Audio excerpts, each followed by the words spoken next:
I'm Annette, and this is Laura Monegro. So she goes, "What are we going to talk about?" I said, "Peace and tranquility," and then hit live. So She always does this. People are going to think that you're lying, but she is dead honest, people. She is telling you the truth. She yeah, just so surprises me each time, and I just got to go like, "What?" yeah, but I think that when you show up and you have these conversations, whatever the topic is, it really takes you to a place, even though you may not want to go there, right? So I'm Anjanette. This is Lorilet Monegro, and we are Souls Code, and we are going to talk about peace and tranquility tonight. Yes, we are.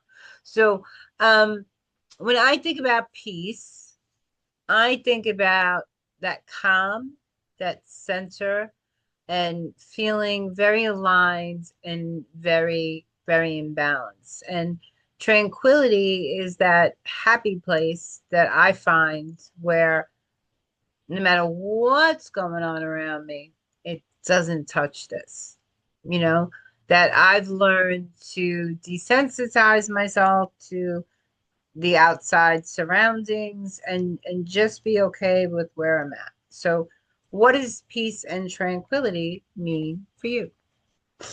Oh, wow, that's a good question. When I think about peace and tranquility, I think of being connected with nature. Like I could have a whole bunch of stuff going on, and if I go for a walk and I'm in front of either water or just green, like a green scene, um, it just, I don't know, it just brings me to a real well-grounded space.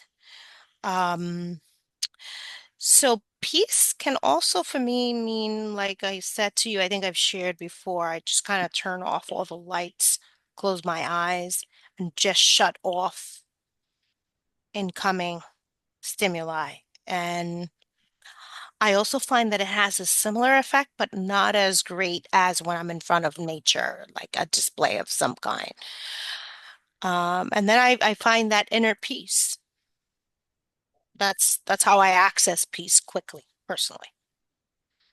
So, on this note, I want to get a little into how people can really center themselves and find this peace more often in their lives. Because we just did a show recently on, how everybody's in that fast-paced world, and we live too much in our cortisol.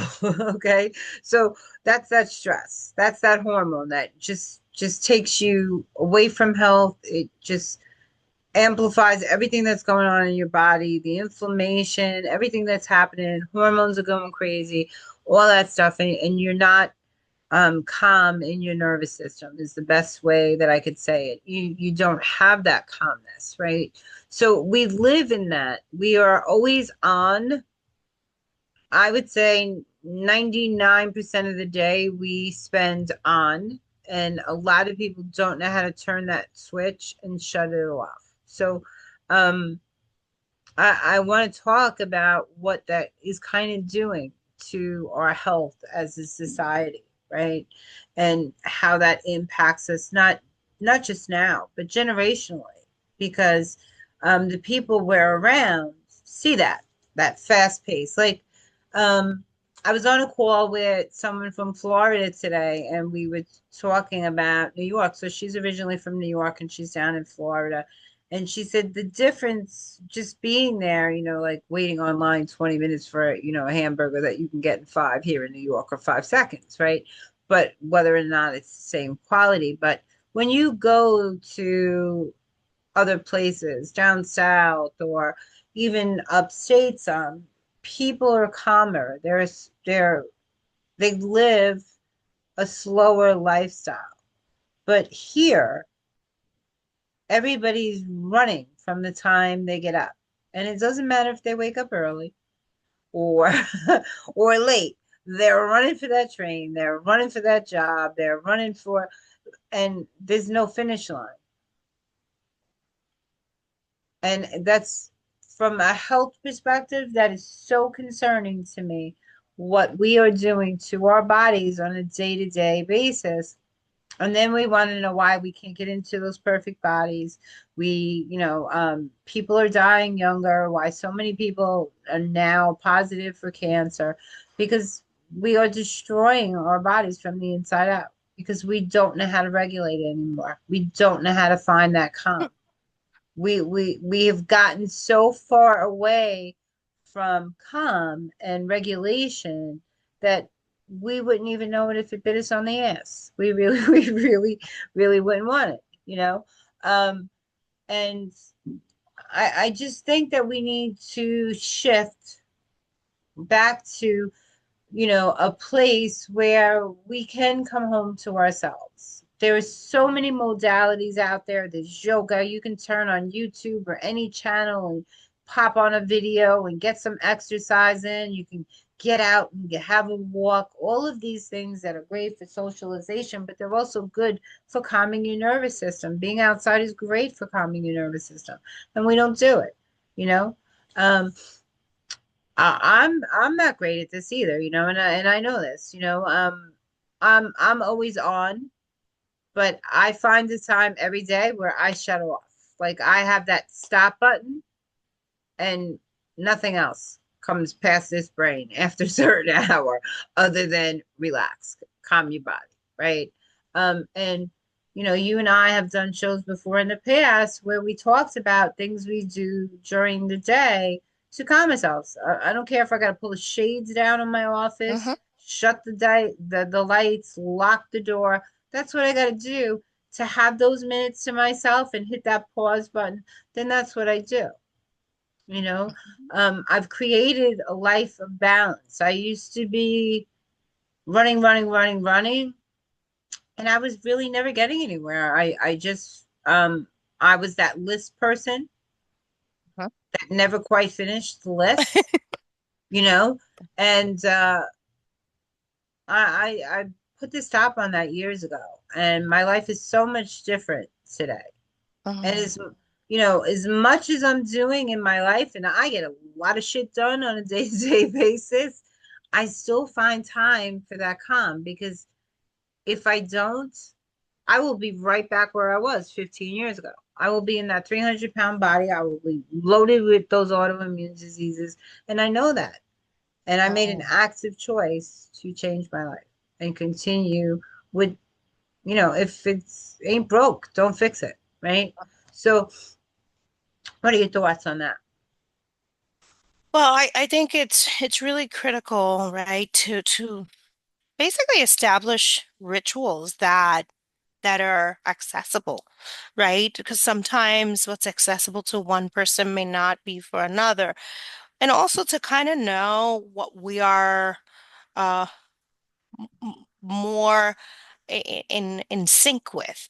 You know, some people, what they need is like, hey, I just need a hug. Some people respond really well to like music. Others are like, I need a massage. Others are more like, I need to go and scream and yell.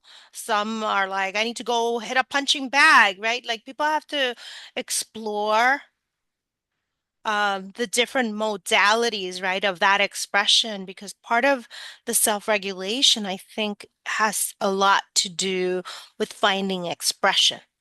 Mm, And we call it self-regulation, but it's in a continuum, of like a give and take. There's a push and a pull. It, in order to achieve that sense of homeostasis, right? Like homeostasis cannot happen without a push and a pull. It's not a locked in position forever and ever. It's something that adaptability requires you to be flexible. So this idea of having flexibility yeah. and people Well, have to explore that, homeostasis is the act of just regulating your body. So anytime anything's out of balance, it just, come back to that yeah, center. it has Right, to come back. So that's all homeostasis is balance in the body. right. Um, so if there's a pull one way, if your salt is up, then your potassium is down. So that's, you know, so Right.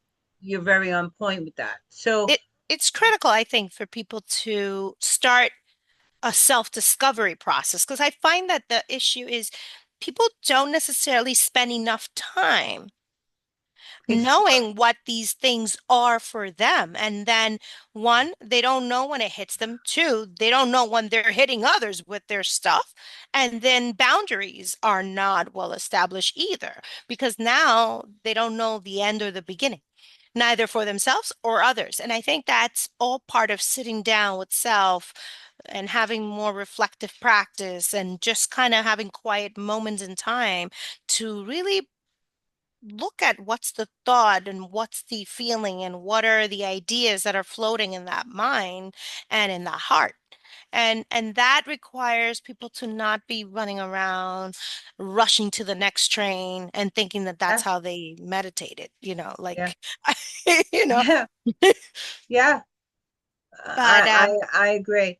But the other thing is that time is always a factor because people do have to work much harder. We were talking about yes, that in the last show, much harder to maintain what they had previously because with the cost yes, of living and all that other stuff. So, everything. um, so people feel like there's constraints around time. But I got to tell you honestly, um, I do a lot of community work. So I have downtime during the day, and as bizarre as I might look, I don't care. I do my stretches. I don't care who's looking, who's watching, you know, look who's talking now. I could care less, right? So I just go into my little thing. I start doing what I have to do.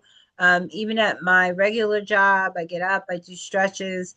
Um, and just do things because you do have a likelihood, like just sitting at a regular job could potentially increase your chance of obesity by 30%. And with obesity comes a whole slew of other diseases like hypertension, heart disease, kidney issues, all kinds of stuff, diabetes. So um, so I urge you to explore and get to know yourself and find out what it is you want to do. You're never too old to try new things. I am 58 years old and I am constantly experimenting. They have all kinds of amazing videos on YouTube, TikTok, even. They have all these people out there showing you how to exercise, showing you how to do yoga and all those things. So take advantage of those things. Those are free. So some people need to get out to exercise. There are those people that are gym people, and then there are those people that um, want to exercise at home, right? So wherever you fall, be realistic about if you're not going to be accountable to yourself, then don't opt for that home workout. If you know that you're going to just say, "Oh, I'll do it as soon as I finish this," and you never And then finish you never that, do and it. yeah, so it is Yeah. about that accountability and getting to know yourself and what you will and will not do. So I have gotten to know myself really well, and I know that if I don't exercise first thing in the morning, I will not exercise. So that's the first thing I do in the morning. I have my little water, I have my little shake, and I exercise, and it works for me, you Yeah, know. I mean, that's an interesting point that you brought up, because for some people it's like, no, I gotta go work out at 4 o'clock in the afternoon, right? Like people have to figure themselves out. And again, this is all that phase of exploration and understanding the self. Like, what is that self needing? And that requires people to attune to themselves, to pay attention, about energy levels, even. Like, when do I feel more motivation to do these things that otherwise will probably not get done, like what you're saying. Like you'll be like, no, I'm not gonna go ahead and do it at night. I'm not gonna do it. And Yeah. to be honest, that piece that you're saying, I feel like a lot of people, they wanna tell themselves these weird stories. Yeah, and they know they're not going to stick to those stories. So I also exercise during the day because your cortisol is higher in the day, so it works better for your body. Where at night your body's trying to calm. So if I went to the gym and did it at night, I wouldn't be able to sleep. And sleeping has never been good for me anyway. I'm I'm one of those people, but I'm one of those people that, you should have 7 to 9 hours sleep a night, without a doubt. But I'm one of those people that if I sleep 7 hours, I feel like I haven't slept. So I'm that 5 to 6 hour night, you know. And if I sleep seven, I feel like shit the next day. Like more tired. So that's just been my body since I was a little kid. I wake up at 2:30 in the morning every morning. It doesn't matter if I want to sleep late or not. Go back. I can't roll over and go back to sleep. My body just says, "Okay, let's go." Um, so I Yeah, work with that. And if I feel like I'm tired and I need, then I rest my body, right? But I don't get those feelings too often. So, um, you know, um, I know that night and day are very different, and my body reacts different at night than during day. Like I know my when my body's saying, "Okay, it's time to relax," Um, but that comes from years of having that schedule, you know. right. Um, so, and I haven't tried to adjust it. I could probably try to adjust it and see if that works, right? Um, but you have to find what works for you. Even, everybody says 7 to 9 hours sleep. You have to have your sleep. And yes, sleep is very important for you. Um, but everybody's different. A lot of elderly people don't sleep, that many hours either. So it's really based on something that you can stick to, something that you can adapt and call your own that's going to work for you and Yes. give you what you need. But first you have to say, what do I need? Right. Me. What do I need? Me. And and start that process of asking yourself because we're very kind and forthcoming with friends. What can I do for you? How can I help you? Are you hungry? But we don't ask ourselves those same questions throughout the day. Yeah. If you're getting a headache during the day, am I hungry? Am I thirsty? Usually go for water first because most of the time it's water that we need. Our body's telling us we're dehydrated. And if that doesn't get rid of that headache, then eat. Unless it's time to eat, then you should eat anyway, right? But what we're trying to tell you is that a lot of society is tuned out to what's going on. And the only way we start to get well and come home and understand what we want, what we need, and how to go about getting it is to really start asking ourselves those questions. Without before we hit a brick wall, we're exhausted, we're burnt out, and all that stuff. It should never get to that point where we're feeling burnt out, exhausted, and like, oh my God, I can't take another minute, right? It should it shouldn't get to that point. Would you agree? I agree. And this is why we kind of have to start like getting into action, getting more time for ourselves. And even if that time for ourselves is just the 10 minutes of a reflection time, but that allows us to basically move forward each step towards a better knowing of what we need, where we're at, what exactly can help us feel more fulfilled? And that is an answer that no one from the outside has for any one of us. It's an inside job. And the longer we postpone that, the harder everything is. So then what happens is marriage suffers, friendships suffer, children suffer, we suffer ourselves, and everything around us just suffers when we fail to do that Yeah. inner work. So I know it's like the laundry list keeps piling up and it's like, oh, I'll do it later, I'll do it later until later becomes never. And when we do that, we reject ourselves. We reject our inner being, our innermost desire to feel fulfilled. And so there's a problem. And we need to start working on that. I think that that's a lot of what we see be manifested in terms of the level of stress, the lifestyles that we're seeing in The general, poor the you poor know? self-confidence and Yes. self-esteem because we know that we're lacking, but we don't realize that what we're lacking in is that basic care for ourselves. So Yes. we are going to leave that here for tonight. We've given you some things to think about. This is your homework, okay? Yes, I'm giving homework. I want you to twice a day for just a week. Tune into yourself twice a day. Do that for me, do that for yourself. Tune into yourself twice a day and ask yourself, what do I need in this minute right now? Okay. And I think you'll feel very different in a week. And I think you'll be surprised at some of the answers that you get, right? Okay. So any homework for the guests? I would say to ask inside each day, what would it take for me to experience more joy in my life? Yeah, I love that. And Powerful. when you ask yourself, then something's going to come up. And then the next question for me would be, what's stopping you? Yeah, I love it. That's powerful stuff. So you have your homework, guys. Thanks for tuning in. And I think we should give you homework a little more often, Mm, honestly, yeah. because sometimes it's just about doing that little belief shifting and for someone to ignite just what you need for to take care of yourself a little better, right? And you could always put something in the comments what you think we should do for ourselves in a day that you think that we're going to help us. So we got some health coaches out there, yoga teachers, or any of those people. We'd love to hear your insights. Feel free to drop it below. I'm Anjanette, and this is Lorilet Monegro. To your health. Ciao.